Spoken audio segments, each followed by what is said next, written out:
You're listening to the Kirkintilloch Herald, a Q & Review recording service podcast, brought to you by our team of volunteers currently recording from their homes across Scotland.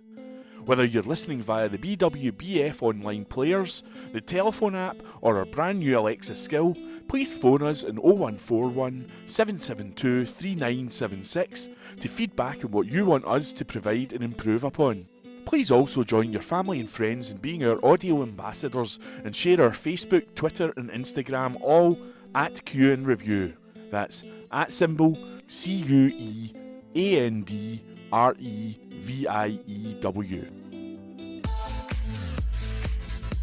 The Kirkintilloch and Bishopbriggs Herald, date Wednesday, the 31st of August, 2022.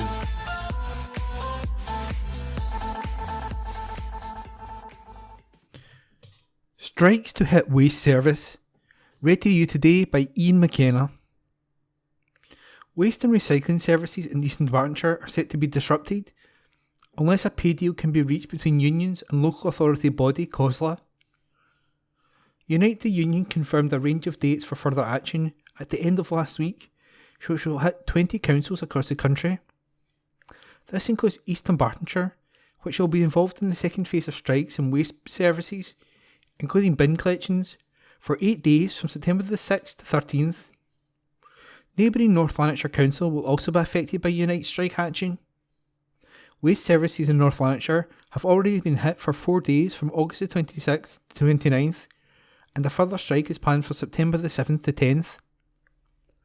In another development, Unite's members in schools and early years services across 7 councils, including North Lanarkshire, are scheduled to take 3 days from September the 6th to 8th. Unite General Secretary Sharon Graham said, Unite's members across local government are taking strike action because the politicians have failed them miserably. For 5 months, COSLA and the Scottish Government have dithered and bickered with each other, while our members have increasingly faced a cost of living crisis. We will fully support them in their fight for better jobs, pay and conditions. Unite said that for more than half of local government workers, COSLA's latest offer represents an offer of between £900 to £1,250.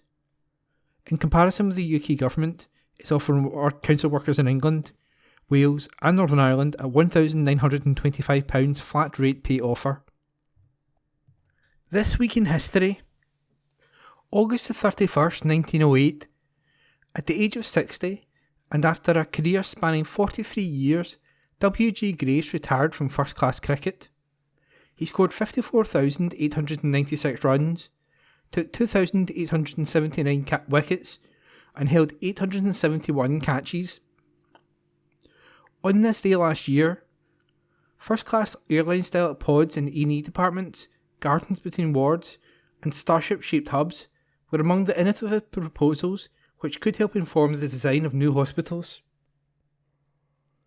September the 1st, 1971, the British penny and the threepenny piece, coins, ceased to be legal tender.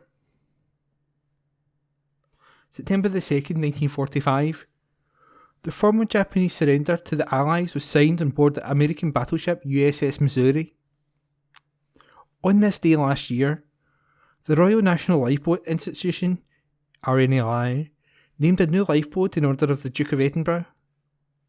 September the 3rd, 1962, the Trans-Canada Highway, 4,800 miles from St John's, Newfoundland to Victoria, British Columbia, was opened. On this day last year, 4 million doses of the Pfizer jab were sent from the UK to Australia as part of a COVID-19 vaccine deal. September the 4th, 1939, the British liner Athenia was sunk by a German U-boat after the first sinking of its kind off the coast of Ireland. September the 5th, 1963, Christine Keeler, one of the girls at the centre of the Profumo scandal, was arrested and charged with perjury. Golden Art Exhibition. A popular part of Eastern Bartonshire's cultural calendar is celebrating a golden milestone this year. The 50th annual art exhibition is at the Old Kirk Museum in Kirkintilloch from September 3rd to October 26th. It will be judged once again by acclaimed artist and founder Dick Stevenson, and his daughter Jackie Stevenson, a renowned artist in her own right. The exhibition was created by Mr. Stevenson in 1970 to showcase local amateur and professional athletes, artists, and was initially held in his small Townhead gallery. That inspired then Provost Bill Leslie to suggest an exhibition competition in Kirkintilloch Town Hall in 1971. It has grown from there to a popular annual celebration at the Old Kirk Museum.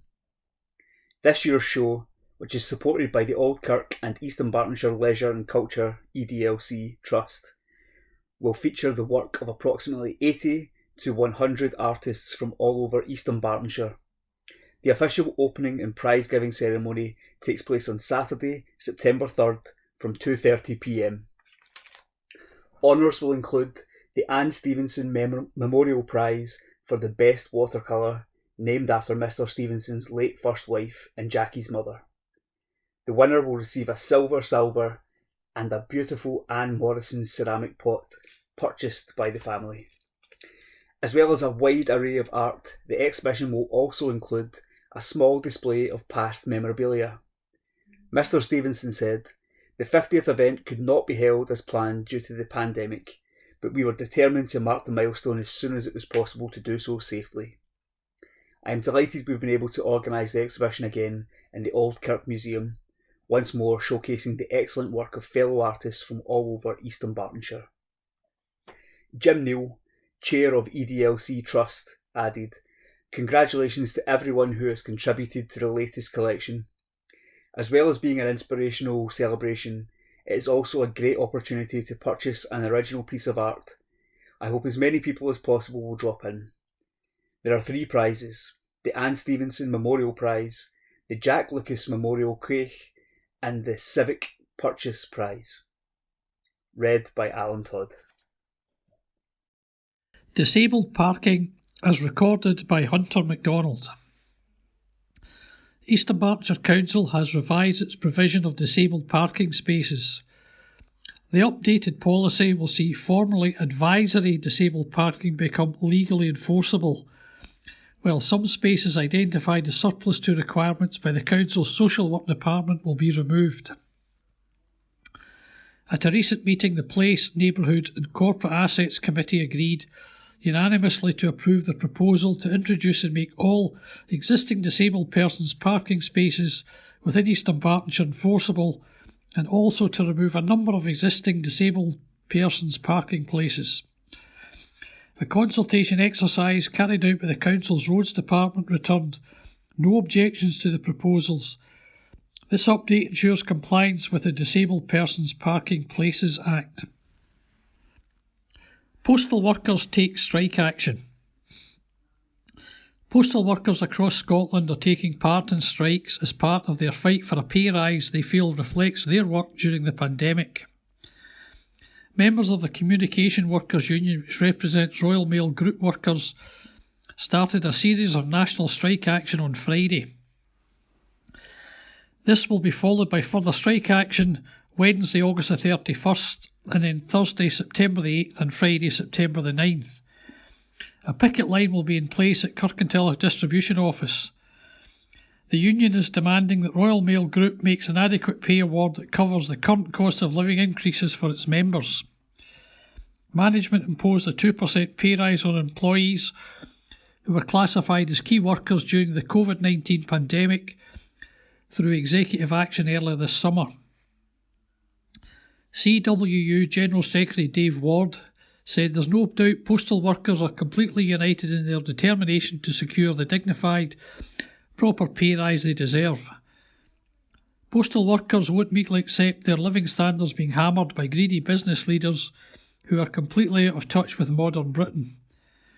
CWU Deputy General Secretary Terry Pullinger added, "Our members deserve a pay rise that rewards their fantastic achievements in keeping the country connected during the pandemic and helps them to keep up during this current economic crisis. We won't be backing down until we get just that." Diamond Day for Margaret and Ian. Milton of Campsie Kirkle, Margaret and Ian Brown enjoyed their diamond wedding anniversary this summer. and the icing on the cake came when Provost Renwick and Council Leader Gordon Lowe joined them for celebration tea. The happy couple were married in St John's Church in Broxburn in July 1962 and have been Eastern Bartonshire residents for 50 years. Both worked as public servants, Ian as a chartered accountant at NHS Greater Glasgow and Margaret as a teacher, working with children with additional support needs and visual impairment. Margaret was waltzed off her feet by Ian at a dance in Edinburgh in 1958, with their first dance as a married couple having to wait until after Ian's national service. They have fond memories of the reception in the Roxburgh Hotel and their Austrian honeymoon. The couple share many interests including gardening, nature, family history, music, holidays, and their lively church and its many organisations. Ian enjoys walks with the Strathkelvin branch of the Ramblers, and Margaret likes photography, writing and computing. Blessed with 4 children and 6 grandchildren, they are looking forward to welcoming their first great-granddaughter in December. Provost Renwick said, "My heartiest congratulations to Margaret and Ian. It was a privilege to be able to share in their celebrations and hear about their lives together and their many shared interests. The secret to their happy marriage? They say it's all about sharing wonderful times with family and friends, their faith, good health, patience, mutual support, and stickability." Supporting sensory loss. Inspirational. That was the verdict of Strathkelvin and Bearsday MSP Rona Mackay after a visit recently to Deafblind Scotland's Learning and Development Centre at Lenzie. The charity, which campaigns for the rights of the deafblind community, is presently looking for trainee guide communicators to help people with dual sensory impairments to navigate everyday activities. The paid roles of trainee guides involve working one-to-one with people to support them with everyday activities that most people take for granted, such as shopping or social events. During her visit, Ms Mackay met with Deafblind Scotland Chief Executive Isabella Goldie, her staff, volunteers and members, and praised the inspirational team there. The local SNP MSP also met with the Centre's Right to Dream group, a proactive forum supported by the Scottish Government Equality and Human Rights Fund, EHRF.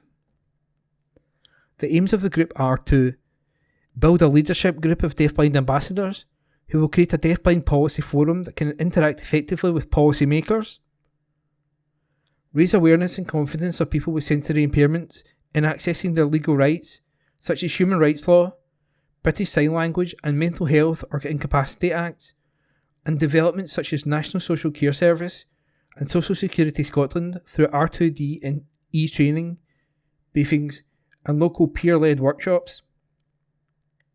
Provide sensory literate rights-based training and support to public services. Ms Mackay said, "I am very grateful for the insights shared as to how the Scottish Parliament can continue to improve support for people who are sensory impaired to help them thrive in their everyday lives. I received such a warm welcome from Chief Executive Isabella Goldie and her team. The work being carried out by the staff, volunteers and members to support the deafblind community in my constituency and beyond is truly inspirational." Ms Goldie was appointed to her role as Chief Executive in 2019. A spokesperson for Deafblind Scotland tweeted, "We had the pleasure of having local MSP Rona Mackay visit Deafblind Scotland. She gave us all some encouraging words, and we had a chance to highlight the needs of deafblind people." On the Deafblind Scotland website, Ms Goldie said that they want to aim high in what we ask of society. She added, "People with sensory loss and those living with dual sensory loss deserve environments that are not only possible to reach and access, but which so often in definition of an accessible environment, but places and spaces that they can equally use and that enrich their lives. No previous knowledge of British Sign Language or similar is required to apply for the paid roles of trainee guide communicators with fixed or sessional hours that involve working one-to-one with people to support them navigating everyday activities like shopping or social events. More information is available at www.dbscotland.org.uk. Vacant offices are being converted for housing. A new housing project is underway in Kirkintilloch to transform an empty office building into 8 high-quality, affordable homes for rent. The work is being carried out at 68 to 78 Townhead for Caledonia Housing Association, which owns and manages over 4,600 social rented homes in 8 local authority areas. This is the first restoration development of this type by Caledonia in Eastern Bartonshire. The new properties at Cowgate provide additional affordable homes for the area. Caledonia will own the properties and will offer them to rent to people with housing need. The developer for the project is Sim Building Group Limited. Each property in the 2-storied building has 2 bedrooms, and residents will have access to 15 off-street parking spaces. Completion of the project is expected by February 2023. The Scottish Government is providing grant funding, and Eastern Bartonshire Council has approved the development, in part due to it meeting a key housing objective of repurposing town centre buildings into domestic dwellings. Andrew Kilpatrick, Director of Assets at Caledonia Housing Association, said, "The demand for social housing continues to increase all over Scotland for a variety of reasons, including homelessness, separations, and people who choose to downsize. Our Kirkintilloch development is an integral part of our ongoing commitment to build more affordable homes in Eastern Bartonshire and across Scotland. We have a really strong working relationship with the Government, Council and Sim Building Group Limited, who have all supported us in purchasing and transforming the vacant office block. This is the first time in more than 8 years that Caledonia has been involved in a repurposing project of this kind, and the first in the Eastern Bartonshire area." Martin Sim, Managing Director at Sim Building Group Limited, commented, "As a company based in Kirkintilloch, we are proud to support Caledonia in delivering more affordable housing for the town. This is an exciting project for us to work on, and we are looking forward to handing over the finished units." Vote on new school name.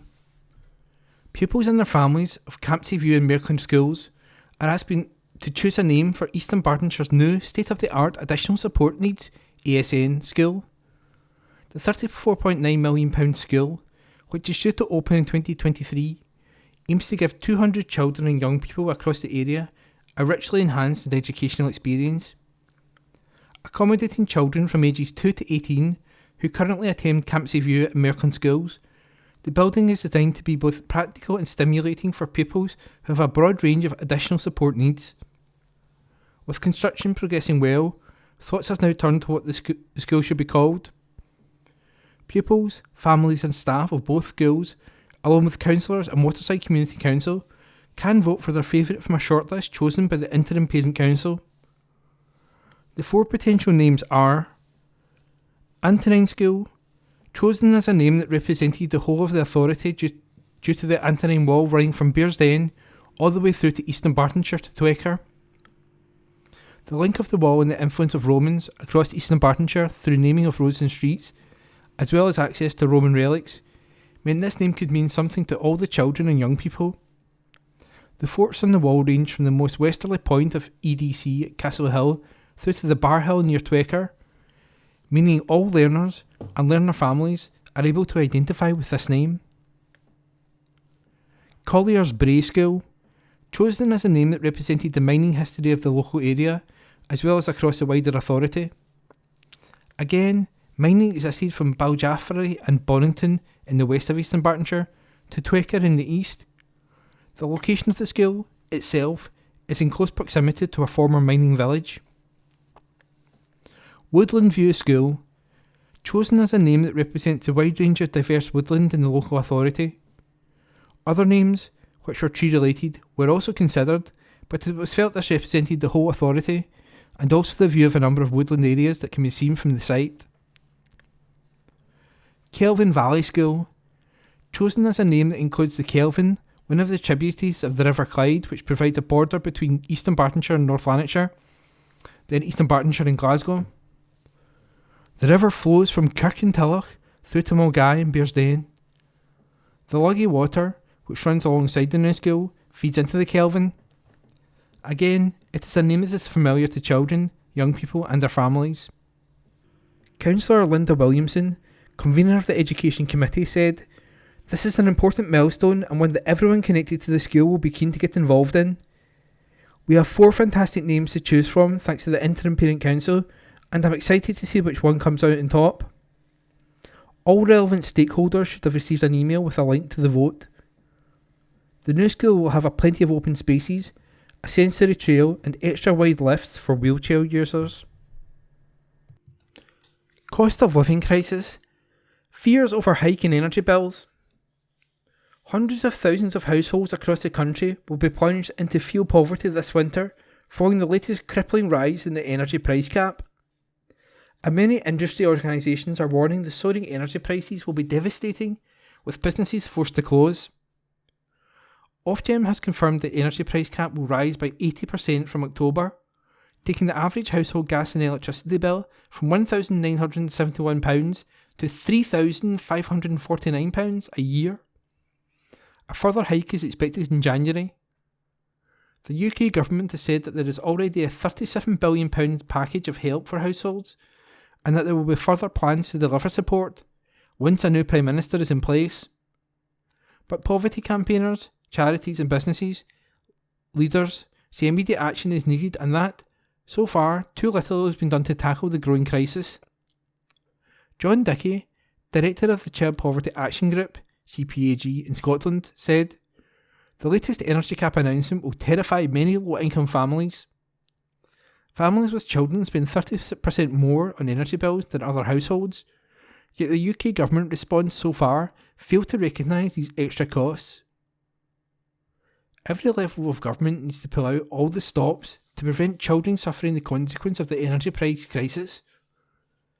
Age Scotland described the price cap hike as eye-watering and a shock to the system for almost every older person. The charity warned the rise in energy prices will have catastrophic consequences for those households on low, modest and fixed incomes. Brian Sloan, Chief Executive at Age Scotland, said, "The tragic reality is that older people will die this winter if they can't heat their home and can't afford to eat enough. There is no time to lose.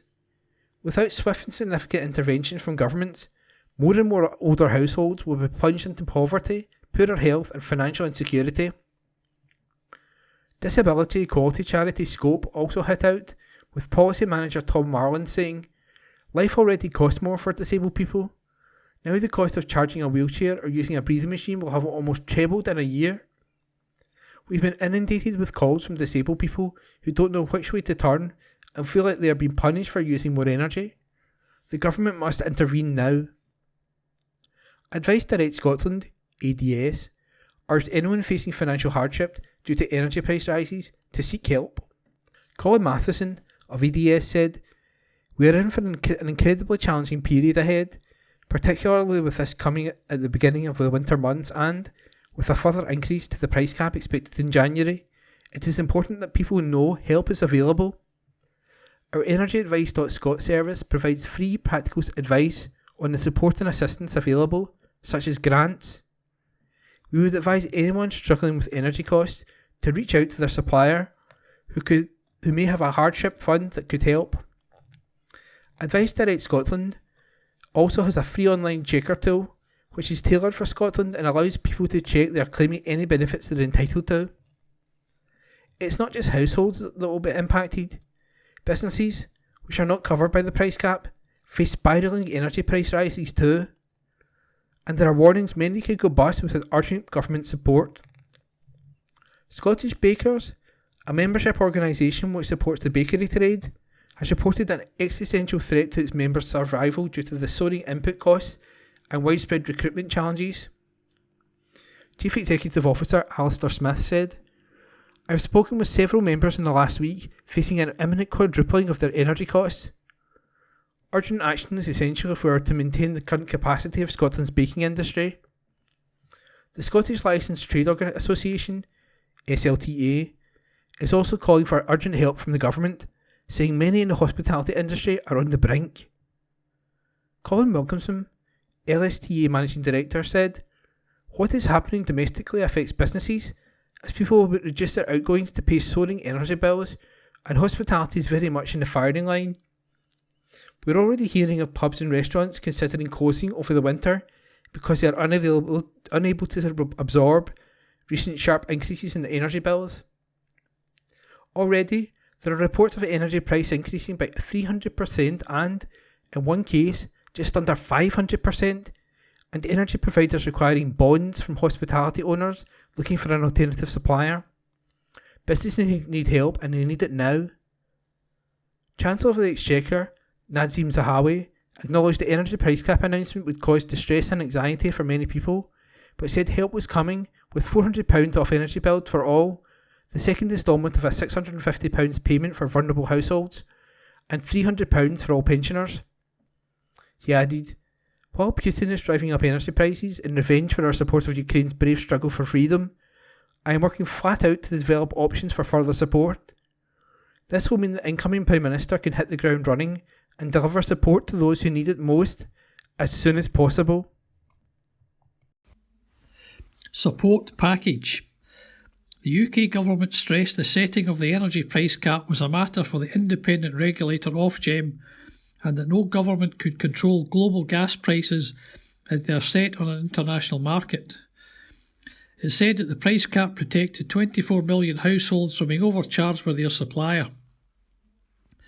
The spokesperson added, as part of our £37 billion package of help for households, 1 in 4 of all UK households will see £1,200 extra support provided in instalments across the year, and everyone will receive a £400 discount on their energy bills over winter. The civil service is also making the appropriate preparations in order to ensure that any additional support or commitments on cost of living can be delivered as quickly as possible when the new Prime Minister is in place. Amy champions vital research. East Dunbartonshire MP Amy Callaghan has signed up to be a dementia research champion ahead of World Alzheimer Month in September. Around 90,000 people in Scotland live with dementia, with 20,000 diagnosed every year.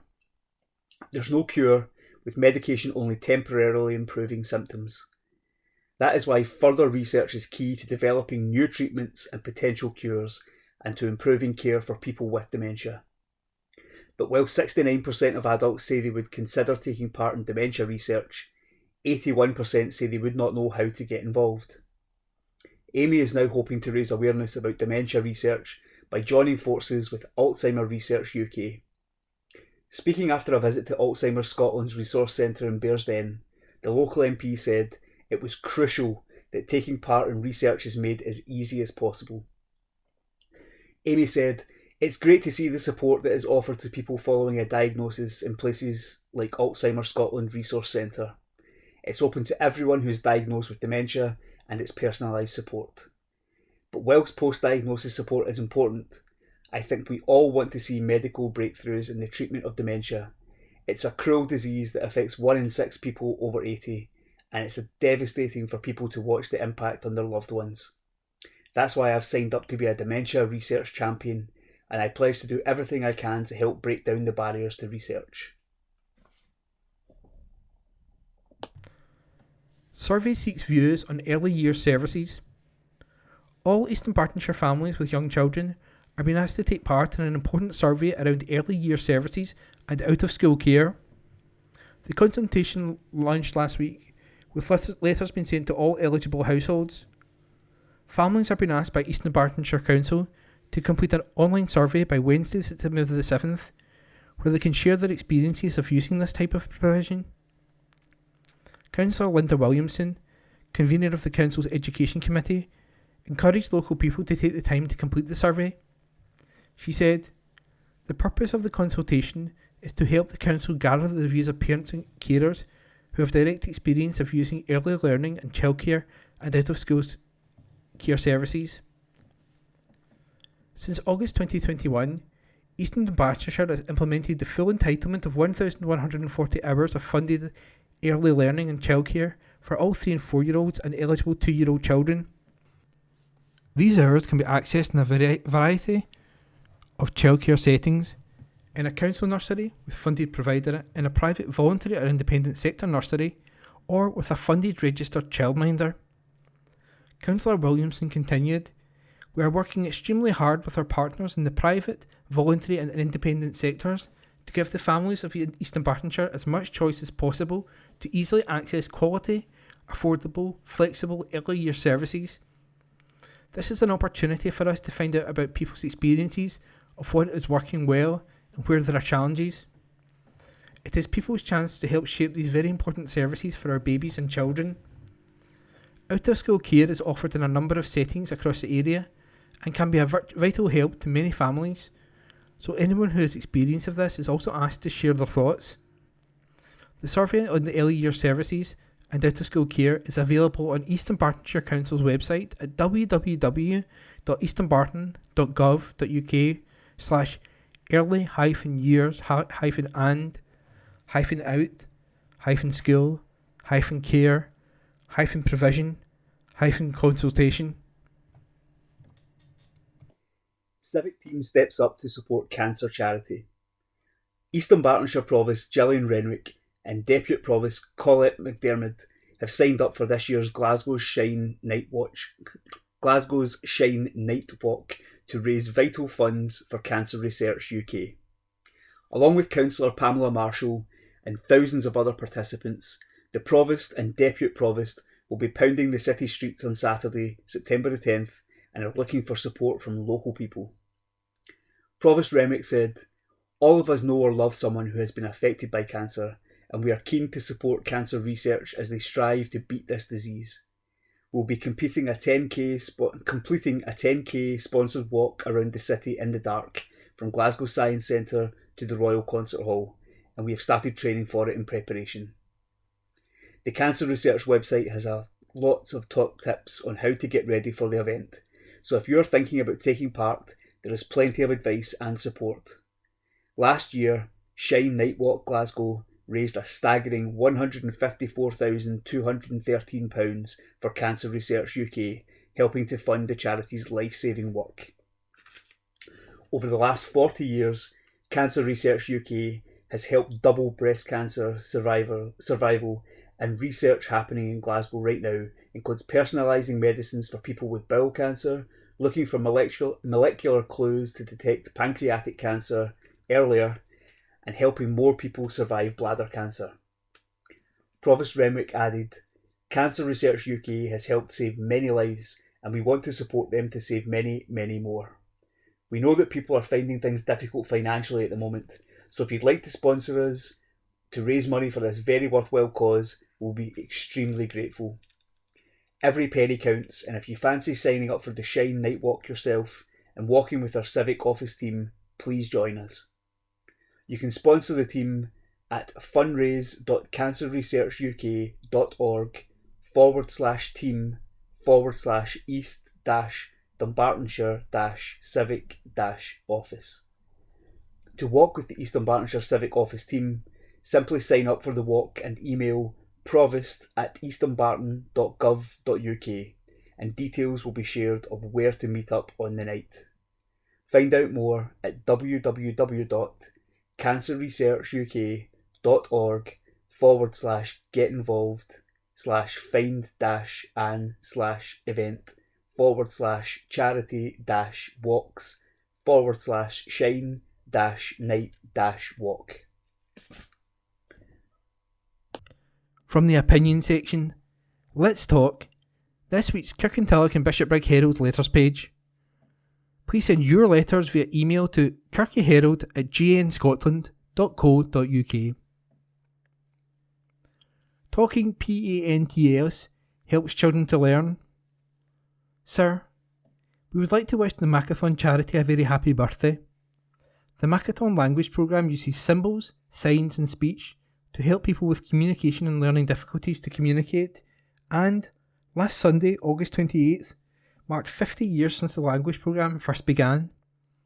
It has been an honour to work with the Macathon charity this year to create Macathon resources for NSPCC Talk PANTS. At the NSPCC, we have been supporting parents to talk PANTS and help keep children safe from sexual abuse for nearly 10 years.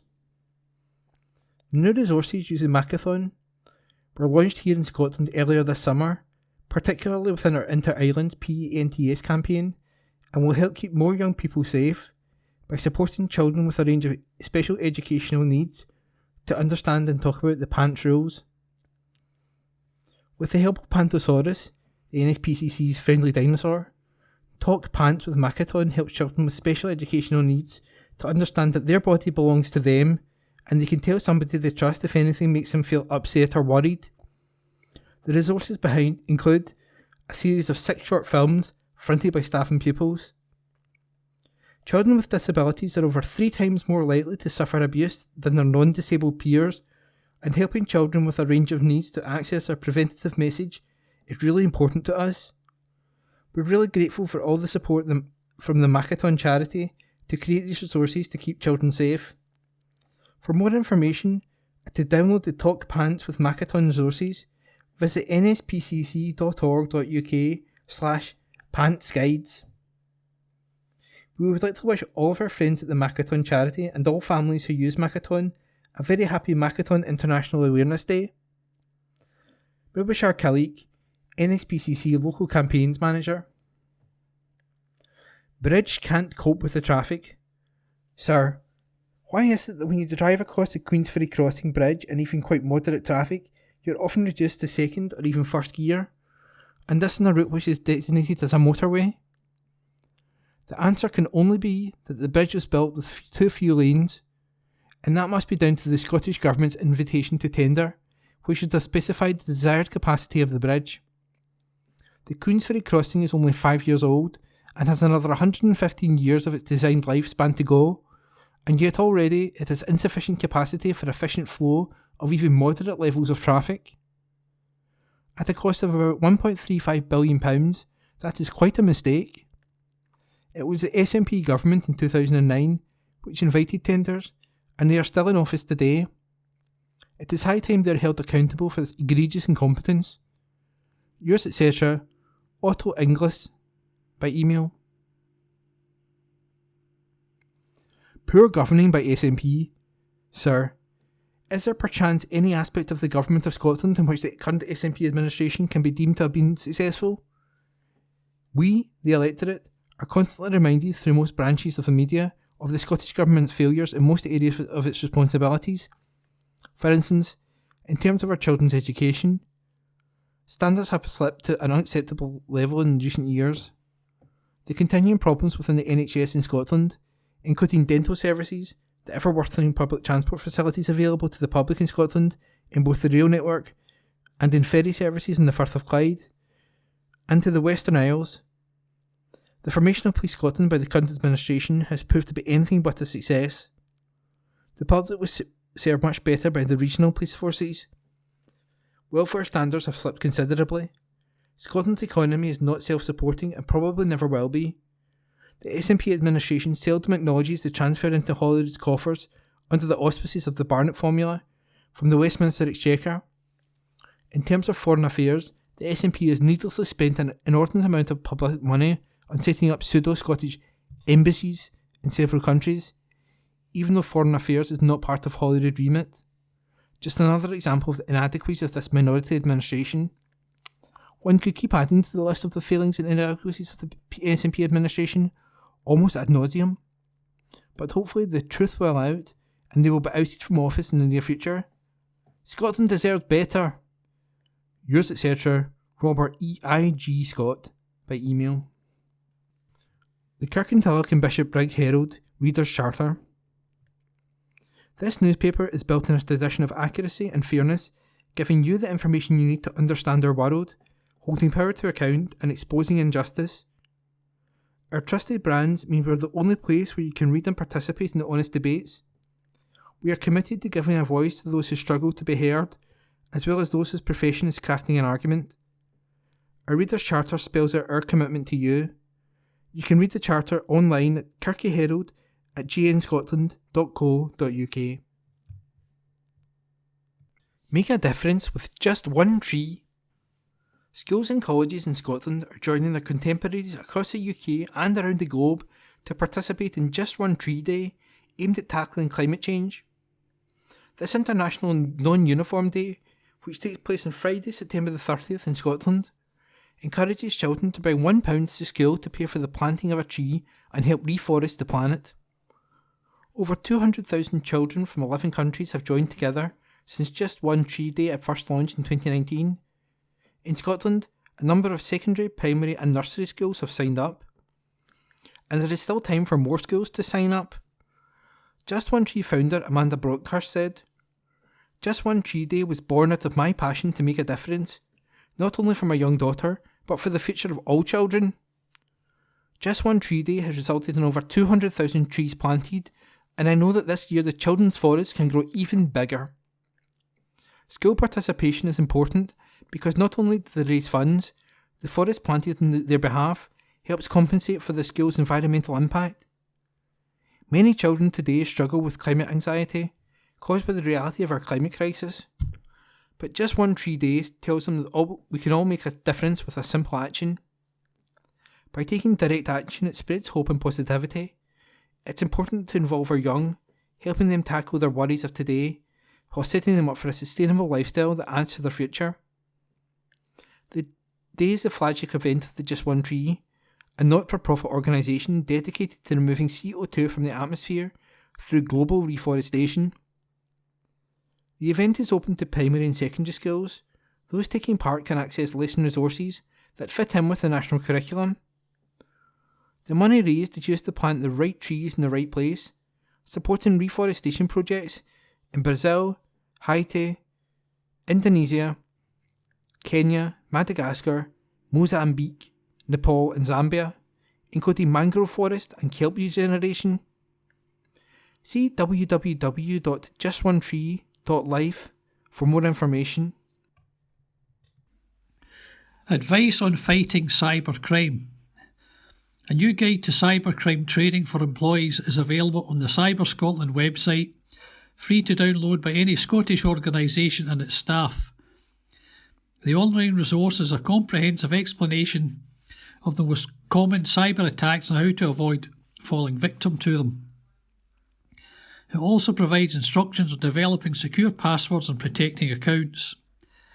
Ethical hackers at the Scottish Business Resilience Centre developed the guide for the Cyber Scotland Partnership. Jude McCorry, chair of the Cyber Scotland Partnership, said, "Our new guide is a must-have for any organisation serious about their cyber security. It's an ideal add-on to staff induction packs, not only to help businesses comply with the ICO's requirements, but also make people more aware of what cyber threats exist and how to spot them." The latest Police Scotland figures show the number of victims hit by cybercrime in Scotland has reached a record high, doubling in 2021-22 from 2019 to 2020. Jude added, "Cybercrime is arguably one of the most pressing issues for businesses today, with the latest numbers showing incidents in Scotland are reaching record levels. However, all the security in the world isn't enough if your employees aren't confident about how to keep their information secure. This guide has been created with the cyber amateur in mind. It's only easy, digestible, and uses only non-technical language." The guide is available on the Cyber Scotland Partnership's website at www.cyberscotland.com. Age Scotland CEO is standing down. Age Scotland's Chief Executive Brian Sloan has announced he will step away from his role after 10 years of dedicated and successful leadership supporting the interests of older people in Scotland. Brian's leadership of Scotland's Charity for Older People is marked by a significant improvement in the organisation's impact and financial position, which has helped deliver services, support and advice on a scale that's never been greater. Throughout COVID-19 in particular, Brian and the Age Scotland team supported tens of thousands of older people, their families and carers affected or isolated by the pandemic, and increased the capacity of the charity's national helpline and advice service to deal with unparalleled levels of demand. The charity's board has asked Brian to remain in post for a further 6 months in order to maintain the organisation's leadership while a successor is found. Stuart Purdy, chair of Age Scotland, said, "On behalf of all our team at Age Scotland, I thank Brian for his leadership, his commitment and the impact and results he and his team have delivered in support of older people. Brian's leadership over the last 10 years sets him apart, and he will be much missed by the whole team and by our many supporters and partners. Brian commented, "Age Scotland is in the best place it's ever been, representing and supporting the older people of Scotland in its broadest sense while being financially secure. The future has never looked brighter for the organisation, and every single colleague, both past and present, should be immensely proud of the part they have played during my 10-year journey." Retail sector hit by spike in costs. Measures to protect living standards, assist retailers to keep down shop prices, and help retail destinations rebound should be at the heart of the upcoming Scottish budget, according to a leading industry group. In its budget submission, entitled Weathering the Storm, Tackling the Cost Crisis, the Scottish Retail Consortium, SRC, says retailers are working hard to keep down the cost of living for customers while battling rising outlays in the face of weak demand. Retail is Scotland's largest private sector employer, providing 233,000 jobs. However, recent data shows retail sales have flatlined in real terms, shopper footfall is faltering, and is still below pre-pandemic levels, while store vacancies remain elevated. David Lonsdale, director of the Scottish Retail Consortium, said, "Once again, retail is in the eye of the storm, having just come through 2 incredibly difficult years of the pandemic. Shops are facing significant cost spikes, while customers' disposable incomes are being eroded by inflation, most notably due to the spike in energy prices." The SRC's submission suggests government should protect less affluent workers by ruling out increases in Scottish income tax rates, consider introducing a Scotland-wide shopper stimulus along the lines of Glasgow's voucher initiative, rule out any increase in the business rate next spring, which is already at a 23-year high, speed up restoration of the level playing field with England on the higher property business rate, shelve workplace parking levies for the next 18 months, curb the volume of devolved regulation being implemented or considered. Mr Lonsdale added, "To help Scottish shoppers and storekeepers weather this storm, we are suggesting concerted action to pep up consumer confidence and to cut the cost of doing business. It's imperative that upcoming budget is used to bolster shops and shoppers ahead of the economic tempest. In particular, the focus should be on protecting less affluent workers from income tax rises and shielding retailers from a further hike in the business rate." Awards for the best in the pet industry. After a hugely successful first year in Northern Ireland, the local pet awards will be arriving in Scotland in 2023.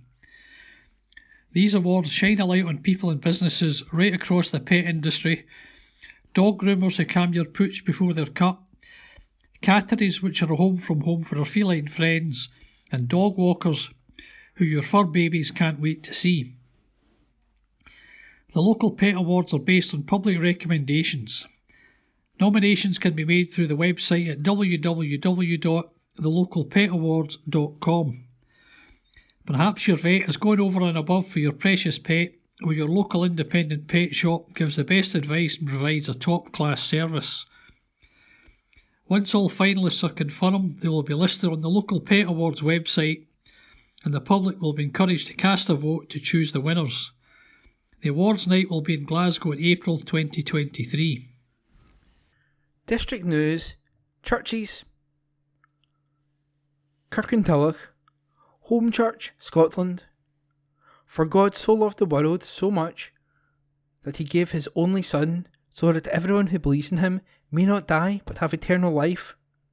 For God did not send his Son into the world to be its judge, but to be its Saviour. John chapter 3 verses 16 to 17. One church, home church, 5 locations: Kirkintilloch, Glasgow, North Coast, Northern Ireland, Stornoway, and online. A church for all ages.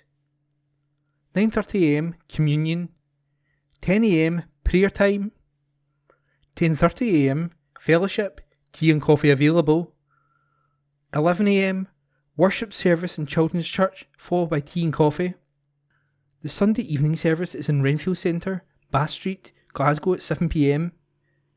Minibus leaves home church at 6:30pm.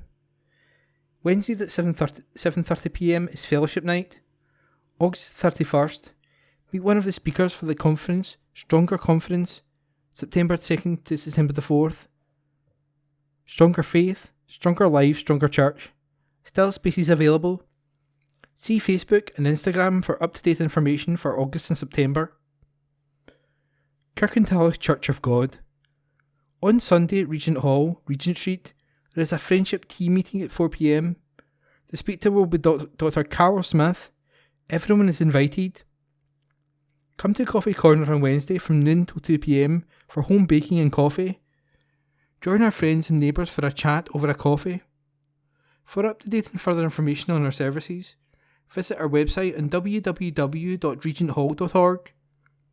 Jesus said, "I am the bread of life. Whoever comes to me will never go hungry, and whoever believes in me will never be thirsty." John chapter 6 verse 35.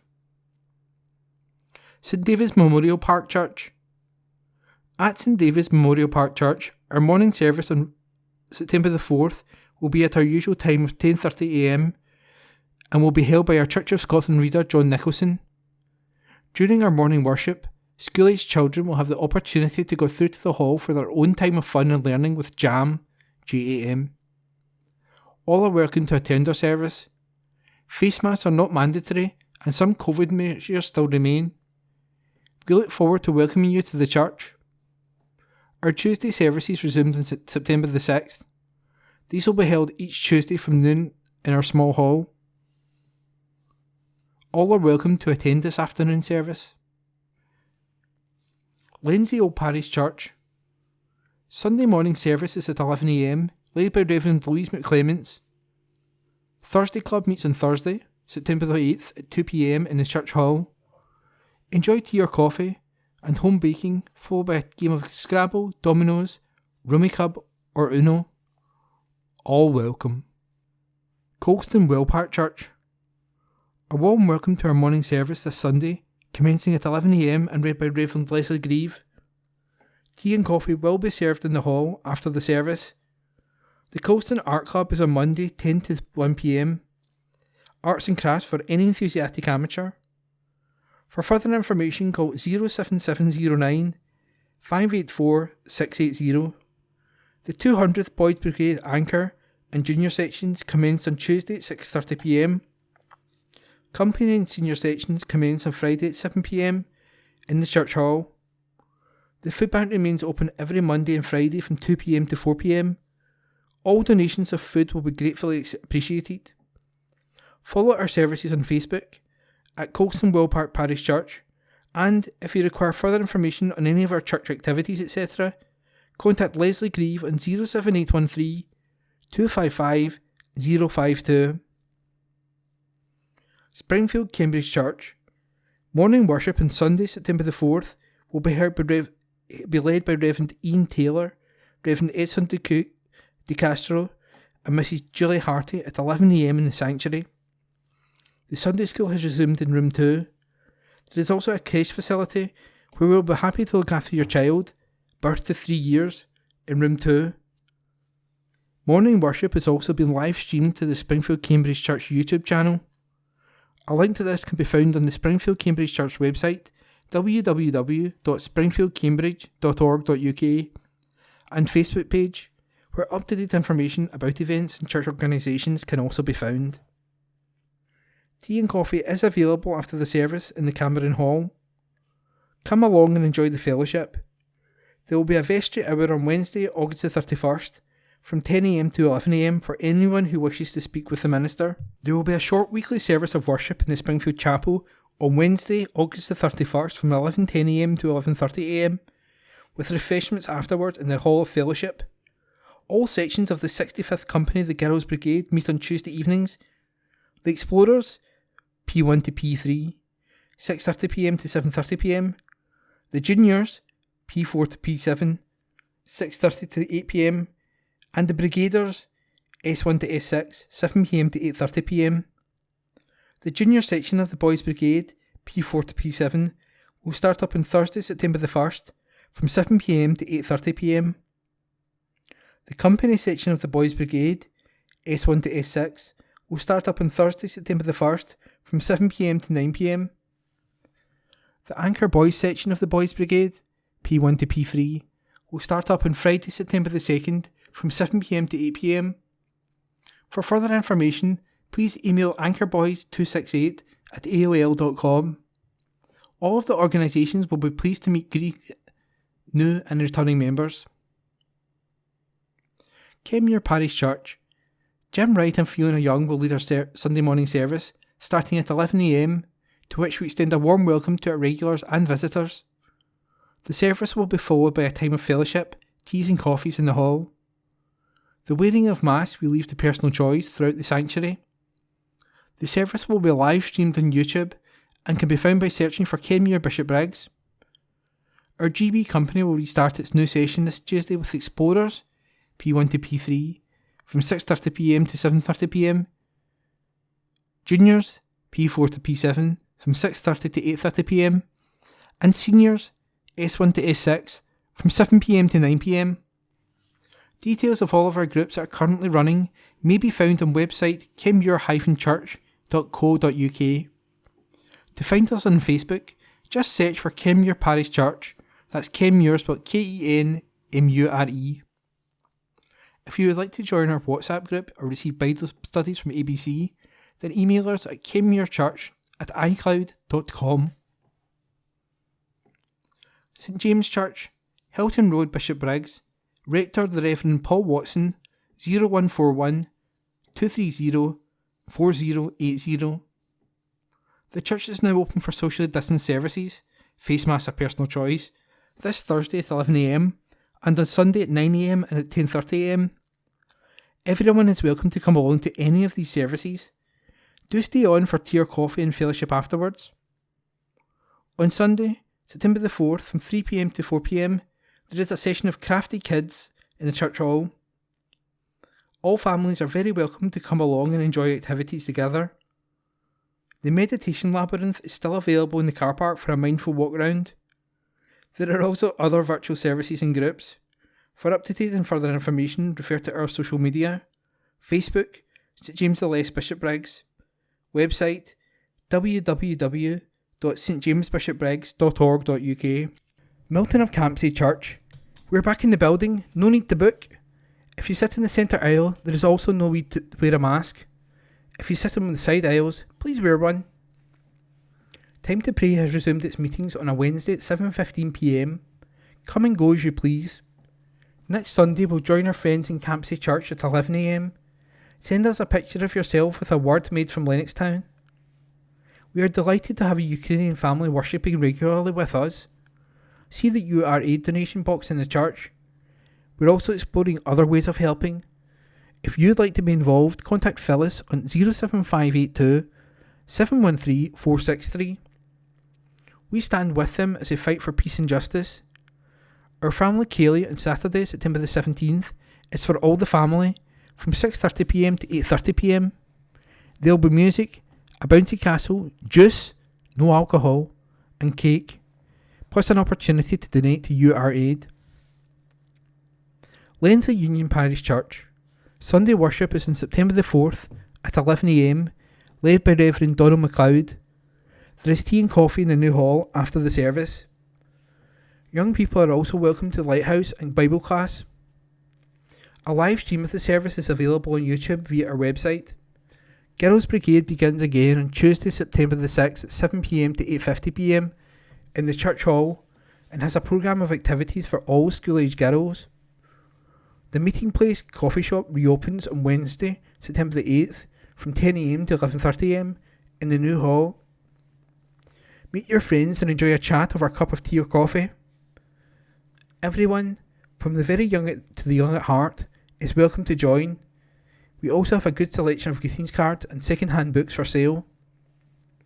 Youth Cafe is on Thursdays 3:45 to 5pm in the church grounds, a place where young people can hang out and have a good time after a long day at school. Contact Kim Halliday, youth worker at lupc.org. The coffee pot reopens on Friday, September the 10th from 10am to 11:30am in the new hall for teas, coffee and chat. Message Church on Saturday 4pm to 5pm.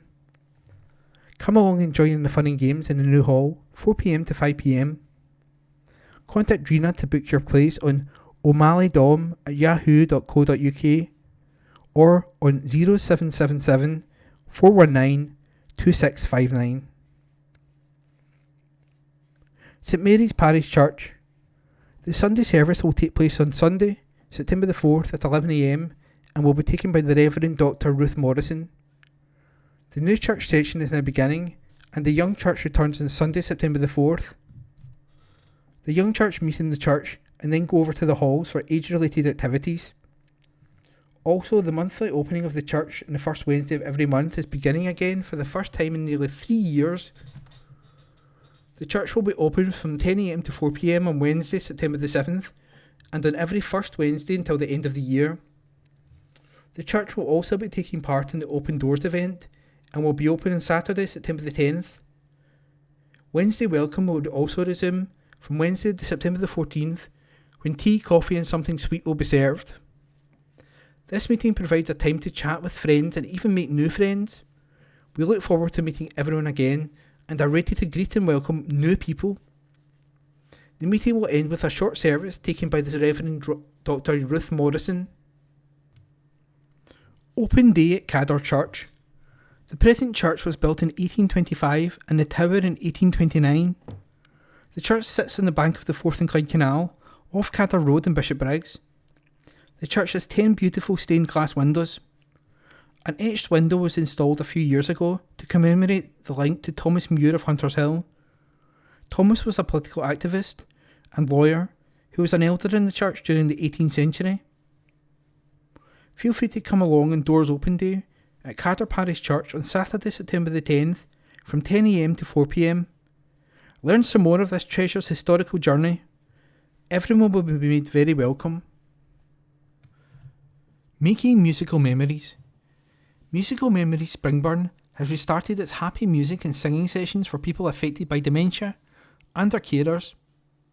The group meet on Monday at 2pm at Springburn Church, opposite Springburn Rail Station, and are led by a musician and some singing leaders.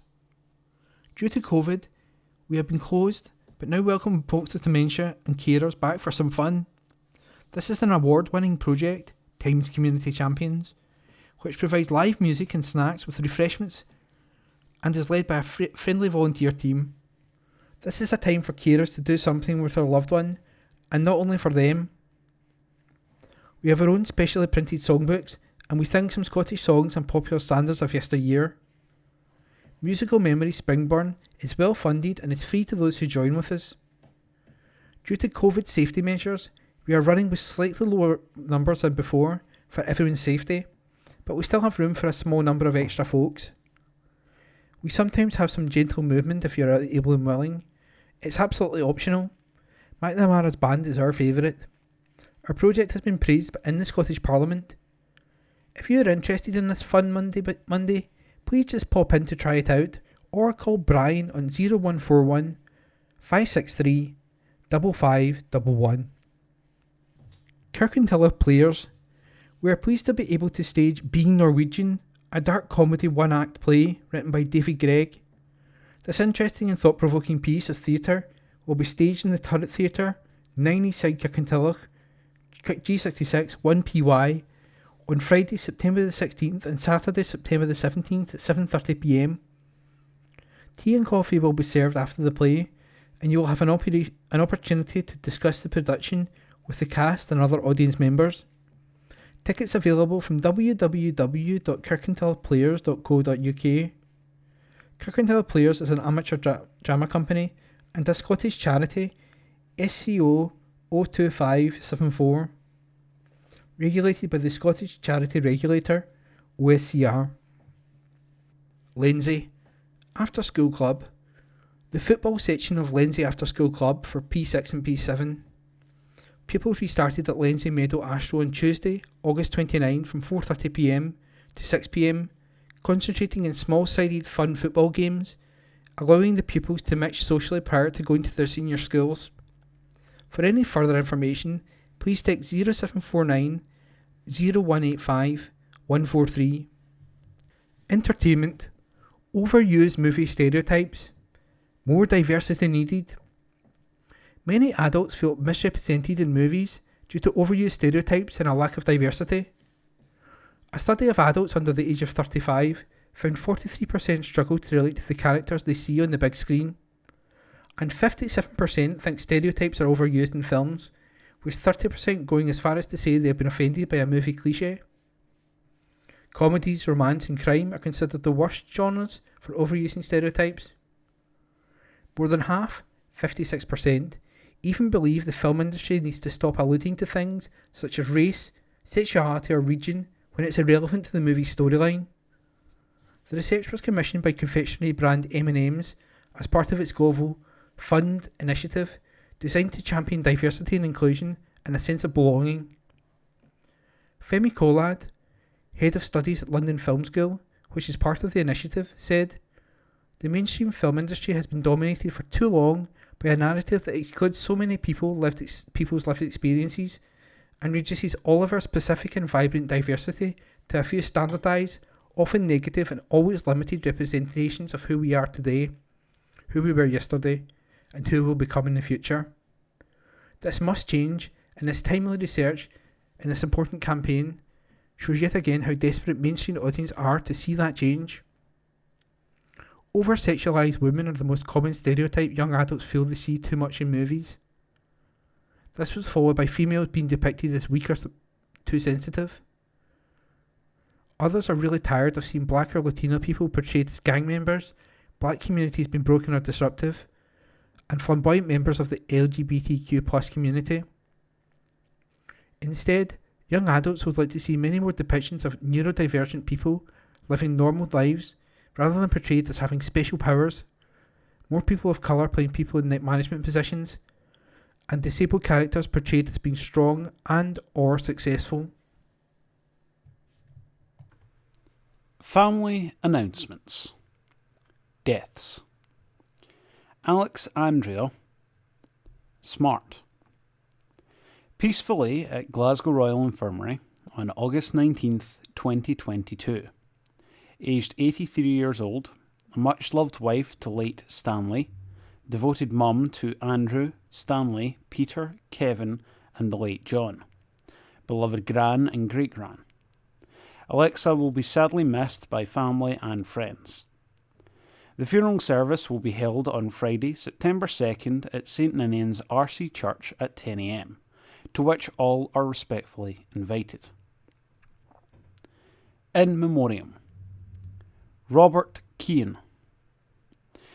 In loving memory of Robert George Keane, who died September 3rd, 1998. Always remembered. Robert, Nan and Scott. Public notices. Planning notices. East Bartonshire Council public notices. Planning applications. Format. Application number, address/location, proposal, type of advert, period of reps. TP/ED/22/0331. Woodhall House, 1C, Bimaldy Road, Bishopbriggs, East Bartonshire, G64 3BS. Retrospective application for the erection of a boundary fencing. Section 65, affecting CA 21 days. The application plans and other documents can be viewed online through the Council's website. The current restriction on non-essential office work associated with the coronavirus pandemic means that plans cannot be viewed in the Council offices as normal. Written comments may be made within the above period to the Council through the Council's website or to the above address. Any representations will be treated as public documents and made available for inspection by interested parties and may also be published on the Council's website. Club Turning 50, an article written by Brian Yule and read by myself, Corey. Thistle Divers Sub-Aqua Club has been diving into the beautiful green waters of Scotland's coastline for half a century this year. The club was originally formed in 1972 as Kirkintilloch Sub-Aqua Club, and this year will be celebrating its golden anniversary. Originally it was based at the old pool in Kirkintilloch, but migrated across the Kilsyth in the 1990s when it was demolished. However, it serves a wider catchment area, with members also coming to the club from Bishopbriggs, Cumbernauld, Falkirk and Glasgow. Although scuba diving is regarded as a competitive sport in some countries, British clubs such as the Thistle operate on the basis that it is a recreational sport, or more of a hobby. The club currently has around 25 members, who meet on a Monday night at the Kilsyth swimming pool from 6:45 till 8:15pm for training, and then retire to the Coachman Hotel for refreshments and a blether. They also regularly head out on boats to explore Scotland's open waters, with recent excursions including the Isle of May, Little Cumbria and Loch Long. Organising Subcommittee Chairperson Anne Peck is the current longest-serving member. She said, quote, "You are entering a different world when you go scuba diving, one that is completely alien to most people. Scotland might not have the tropical waters of the Jacques Cousteau movies that inspired me to give it a go in the first place, but the fauna and flora we have down there is incredible. Would love to welcome anyone who wishes to find out for themselves." To mark their 50th year, the club will be holding a dinner and party at the Coachman Hotel on Friday, October 28th. This will be a fun night with lovely food, speakers from the Loch Lane Native Oyster Restoration Project that the club is set to be involved in, games and lots of chat about the underwater world. The club is looking to get in touch with anyone who's been involved in the club over the past 5 decades to help them celebrate. Tickets costing £40 are available from Andrew Gibson by emailing andrewgibson131@live.co.uk. That's AndrewGibson131@live.co.uk. Or from Anne by calling 0780 321 3266. That's 0780 321 3266. That article was written by Brian Newell and read by me, Corey. Tigers fixture at Plymouth goes up in smoke. The hopes of a fiery collision when Glasgow Tigers made the trip to Plymouth last week to round off their regular league programme went up in literal smoke when the Gladiators track was deemed unraceable. Home officials even resorted to laying hay down on the circuit and setting it on fire in an attempt to get rid of the damp patch, but all to no avail. The incident even resulted in a visit from the fire service to the Plymouth Coliseum. It means the Tigers will have to make the long journey south on another date to round off their final SGB Championship fixture before the playoffs. Glasgow headed to Devon, no longer needing points to get into second place, and the playoff semi-finals following the win at Redcar in the previous outing, but were looking to round off their matches with a win.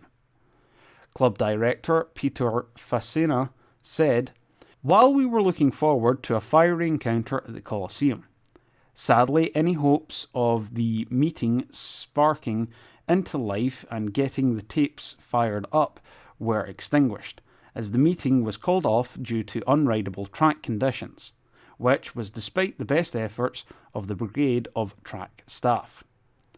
We will bring news of the restaging date when known, and look forward to igniting our rivalry with the Gladiators in due course." One Tiger was in action as Tom Brennan competed in the Champions League Riders' Championship at Pole, but only picked up one qualifying point. All four sides safely through first round. An article written by Brian Yule. Rossvale are through to the second round of the Scottish Junior Cup after winning a penalty shootout at home to Muirkirk on Friday night.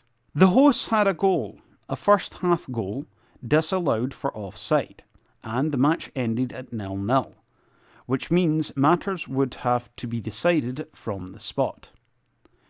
Rossvale goalkeeper Stuart Goodfellow pulled off a fantastic to give his side the edge, and Patrick O'Donnell claiming the winning strike to send them through.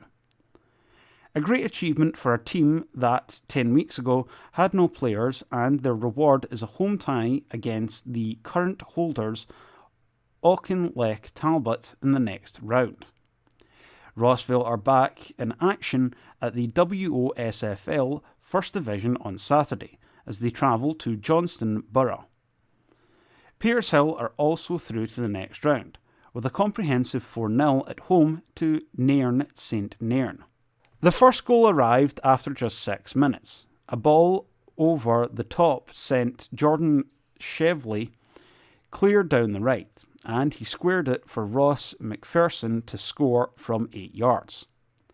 6 minutes later, Petershill added a second as a bad pass in defence allowed Shelvey to play in David Aubrey, who took a touch before finishing with a low shot. It would be 3-0 by the break, as 2 minutes into stoppage time, Jack McKenna beat 2 men in the box to fire a shot into the roof of the net. It looked like there would be an increase to score in the second half, but in the 92-second minute, substitute Eddie Ferns found space down the right, and his cross from bundle home by McPherson for his second and Petershill's fourth. Petershill have been drawn at home to Irvine Meadow in the next round. On Saturday it will be back to Premier League action as they host Auchinleck Talbot. Continuing in the Cup, and Ashfield were away to Buckhaven Hearts, heading into the next round with a 3-0 victory. Ashfield led 1-0 at the interval in Petershead through a Craig Young header. Sean Docherty added the second in the 71st minute with another header, and Bobby Barr grabbed a third right at the end. Ashfield will be on their travels again in the next round, having been drawn away to Cumnock. This Saturday they are back at home to face Kilsyth Rangers in the second division.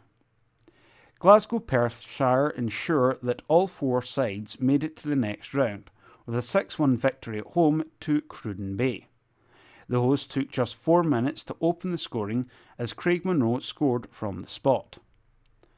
Cruden Bay equalised 3 minutes later, but then Perthshire took control as Monroe put them back in front on 9 minutes, and further goals from Craig Smith, Jamie Neeson, Linus Rawadze and Josh Kelly completed the job. Perthshire will now welcome Kilbirnie Ladeside in the next round, and on Saturday will aim to get off the foot of the second division with a visit from Muirkirk. That article written by Brian Yule. Glasgow City maintain 100% start. Glasgow City beat Dundee United and Aberdeen to maintain their 100% start to the SWPL first season. City won 7-0 as they welcomed United to Petershill Park last Wednesday. Emily Whelan scored her first 2 City goals. Priscilla Chinchilla and Lauren Davidson also got braces, and Niam Noble headed to her first goal for the club. United had keeper Fiona McNichol sent off, but her deputy, Ellie Mitchell, denied Davidson a hat-trick from the spot. On Sunday, City travelled to Aberdeen and were ahead after 12 minutes courtesy of Bailey Hutchison's own goal. Francesca Ogilvie equalised for the Dons on 62 minutes, but 7 minutes later, Whelan was once again on target to grab the winner.